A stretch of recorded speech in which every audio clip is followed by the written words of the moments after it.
Hello everybody, welcome to another video. Today is the 9th of December. Today we're doing a frontline update focusing on the Russian advances on the Zaporozhye, Avdiivka, and Bakhmut fronts. But before we get to that, I want to give an update on the Kherson front, specifically on the Krynky bridgehead, because I've not mentioned this part of the front line in several weeks. And really the reason why is because there's been no frontline update in terms of changes to the territory controlled by either side. Nonetheless, there are still battles going on around here, so I do want to give an update. So the Ukrainians do have several hundred men, specifically from the 35th Marine Brigade, that have crossed over the river and have established positions within the central part of Krynky. Although over the past couple of weeks, as I mentioned, they've been unable to expand really the size of their garrison or the size of their bridgehead in terms of territory controlled. So they've really been held to this one particular part of Krynky, unable to expand further south into the forested areas and unable to expand further to the east or to the west into the rest of Krynky.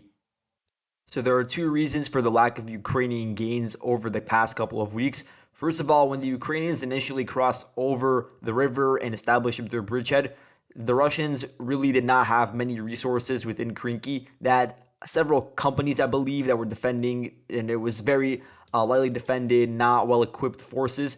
And once the Russians understood the magnitude of the Ukrainian bridgehead and the resources that were being put in, they did send in forces from the 810th Naval Infantry Brigade to hold the line. And they also sent in some units that, albeit are less trained and are more poorly equipped, from the 144th Motor Rifle Brigade and from various other motor rifle regiments that are territorial defense units that were founded by the Russian side earlier this year. And that includes the 26th from the 78th Motor Rifle Division, one of these new units that was founded. And so you do have a lot of different Russian forces that are moved into the area to hold the line. And so the Russians do now have a numerical superiority. And those forces are being stationed in areas near the front line that are more defendable than the Ukrainian positions within the central part of Krynky.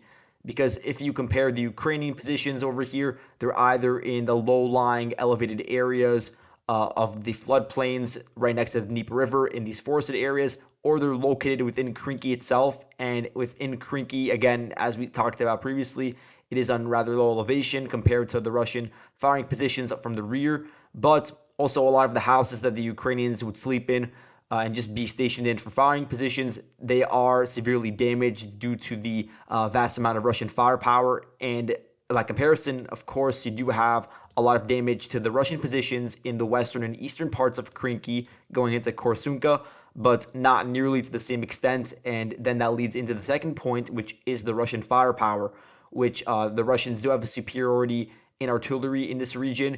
And that is significant because of the vast amount of Russian artillery shells that have been expended on Krynky, not just on Krynky itself, but also on the supply chain that leads into Krynky. So, for instance, the boats that are the speedboats, basically, that are sending reinforcements and resupply across the Dnieper River, including a lot of equipment that is necessary for the survival of any sort of soldier, not even looking at the military aspect. So, warm clothing, food, water generators, all of that. You need to transport that across the river and then through these routes that are being looked at by Russian reconnaissance drones and are being targeted not just by artillery, but also by the Russian Air Force. So there are various factors that are impeding the supply of that equipment, and that's not even to mention the supply of small arms, fire, ammo, all of that, which is also extremely necessary for a Ukrainian force that is trying to establish a bridgehead. So here's a recent example of the Russian attacks on Ukrainian positions within Krynky itself. And here you can see Russian attack helicopters firing Lemur missiles at those Ukrainian forces around December 5th. And what's very interesting is that despite the Russian firepower, they also decided to launch a ground assault, which included infantry and mechanized forces to try to push out the Ukrainians from at least certain parts of their Krynky bridgehead.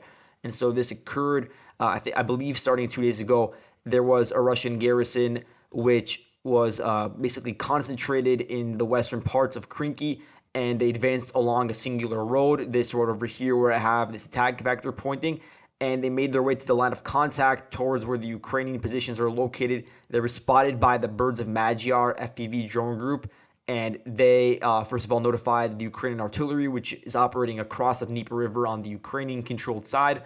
And they also sent their own drones to attack the Russian mechanized forces, which included tanks, BMDs, BTRs. And so they were able to suppress the Russian mechanized assault. And they were also able to spot the infantry as they made their way to the Ukrainian line. And so here we actually have a geolocated video of that, of the Russian failed assault towards Krynky. And the Russian forces, they actually landed within a ditch that is just on the outskirts of Krynky along this road over here. They appeared from within the forests. So the Russian forces didn't just advance along a singular road. They made their way into the forest and then reappeared on the opening entrance into Krynky. And then from there, you had a small Russian company, or a small Russian infantry squad, that began engaging with Ukrainian positions located around here. And eventually they were forced to withdraw back into the forest due to the presence of a Ukrainian drone, probably from the Birds of Magyar unit. And that same unit posted a 7-minute long compilation of some of the vehicle equipment losses that they've recently recorded from this region. So that includes those videos from recent assaults from the western part of Krynky, but also strikes that have been conducted by their unit in conjunction with artillery from the Ukrainian side on the forested area to the south of Krynky, where you do have an accumulation of Russian forces as they try to advance closer and closer to the line of contact with the Ukrainian side. And so the Ukrainians were successful in repelling these Russian attacks aimed at eliminating the Krynky bridgehead. But at the same time, the prospects for the Ukrainians trying to expand their bridges in this area is extremely low, especially as we're going to begin looking at other parts of the front line where the Ukrainians are adopting a defensive posture, where they do have higher priorities than launching attacks across the river on the Kherson front. Now, moving on to the Orikhiv sector, the Russian forces have gained the initiative and are launching attacks to the west and south of Robotyne. We talked about the attacks from the west in yesterday's video, where we saw that the Russian forces began attacking the Ukrainian-controlled trenches on Robotyne's flanks and advanced along open fields rather close to the supply lines that are leading into Robotyne and even further south towards Novoprokopivka.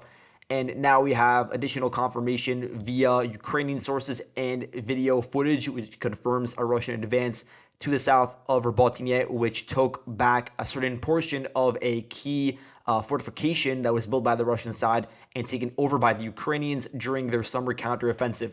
So the map change that I made is backed up, first of all, by Deep State Maps and Petrenko. So these are two pro-Ukrainian sources. They claim that the Russian forces were able to take over this area over here over the past day or two, and this would amount to roughly a 900-meter advance from their original positions along the northern outskirts of Novoprokopivka.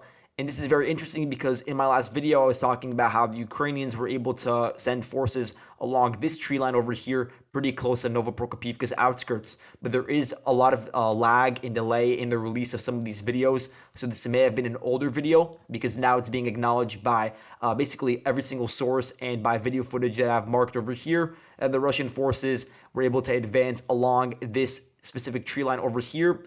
And they did so with their infantry fighting vehicles and with support from tanks, and of course by cover from artillery. And they were able to dismount forces that took over certain positions in these trenches over here. And this is very important because this part of the trench fortification system is one of the most intricate parts of the entire fortification system to the south of Robotyne. So here we have this really cool satellite imagery from the Blackbird group. They released this imagery.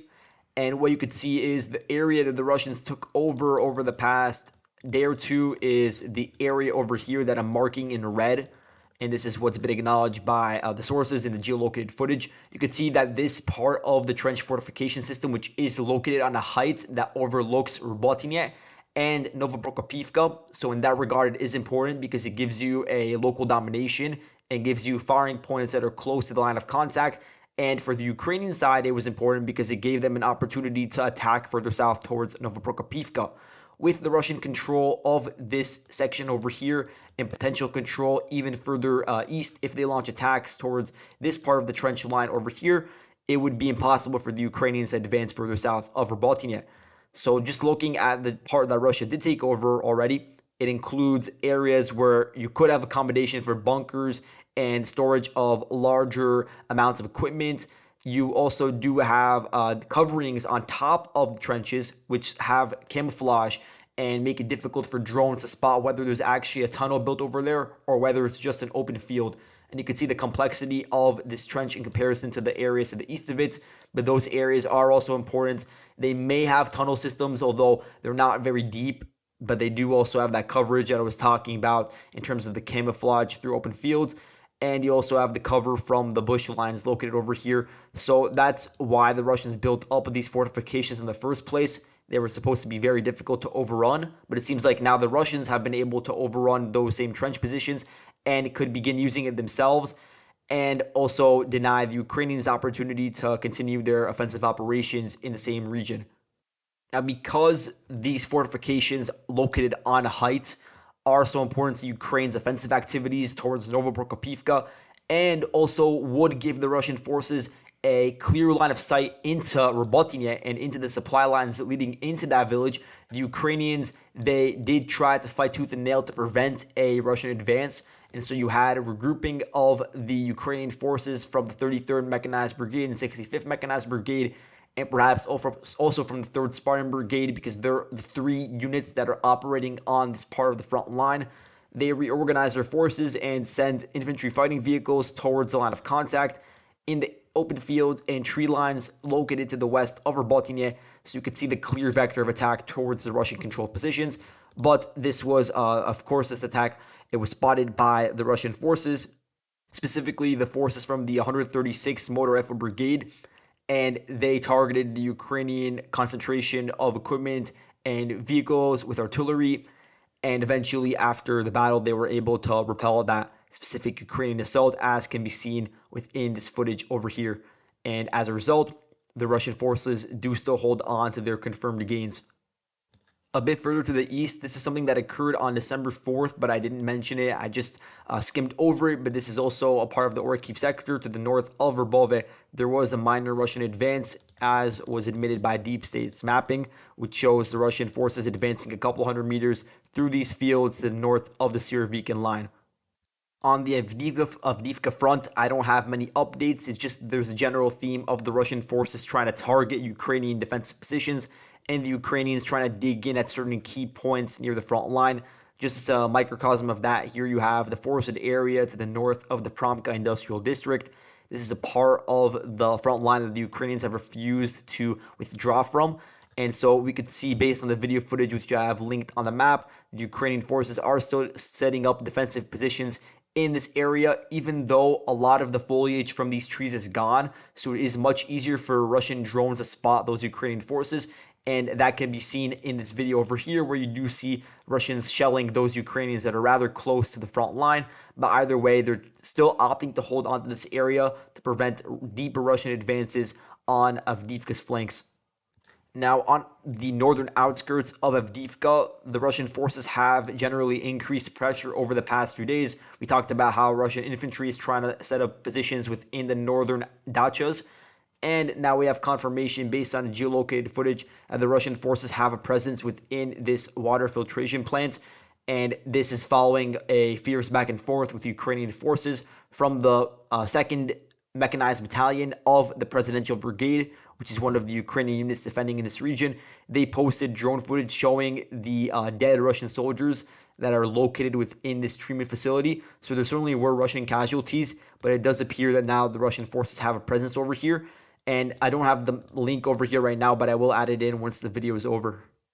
Now, moving on to the Bakhmut Front, the Russian forces continue putting pressure on a rather broad area.